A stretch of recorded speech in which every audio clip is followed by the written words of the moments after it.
This is a Mark 45 made by Crossman. This is a $30 repeater with spare mags costing $10 for two. This gun looks very similar to a SIG P320. The airgun version weighs 13 ounces with CO2 inside and has an all-plastic exterior. This gun is not a replica of any firearm, including the P320, and I wouldn't consider it an at-home trainer. For all specifications I talk about in this review, see this video's description to see a Google sheet of this gun specs and all other gun specs I have reviewed as part of Gabby's Airguns. You'll see guns from Season 1 and Season 2. Before I continue with the rest of the review, subscribe to my channel and ring that bell to see next week's review of a Crosman 1911 BB.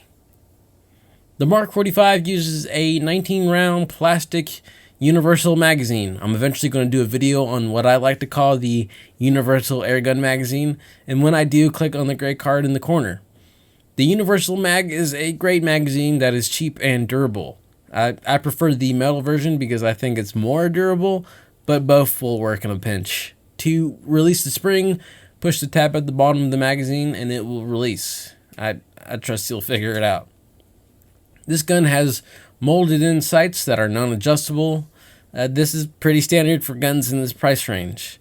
This gun has a rail on the frame with the safety on the starboard side of the gun, and on the port side you have the magazine eject. In my rounds per CO2 cartridge test, I was able to get 190 shots, or about 10 magazines worth. On the penetration test, the gun was able to get through 36 sheets of 20-pound paper at 12 feet. I recommend looking at this number in comparison to other air guns, so check out the Google sheet in the description. I believe this gun is defective, so I don't think 36 sheets is representative of its true penetration power. For the grouping test, I shot at 12 targets at 12 feet, making 3 shots per target. I measured the distance between the two farthest shots, and then took the average of all 12 targets. I was able to get an average grouping of 1.23 inches, which is not very impressive, but standard at this price level. Like I said earlier, the gun I got was defective because the gun had trouble feeding BBs when shooting. I measured the trigger pull in this gun, which was around 6 pounds. The trigger's not bad at all. Not impressive, but not bad.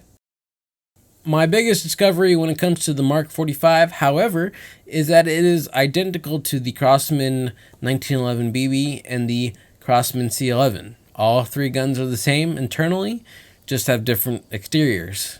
That being said, if you have to pick between the three, your choice only comes down to how the gun looks externally. Even though I got a defective Mark 45, it's still Gabby approved because I like the C11 and the 1911 BB, which are essentially the same gun. Click on the right to see my next review of a Crossman 1911 BB. Click on the left to see my last review of a M45 CQBP. To see all other gun reviews, see this video description for a list. If you want to see the best gun I've reviewed for Gabby's Airguns Season 2, click on the other link on the screen.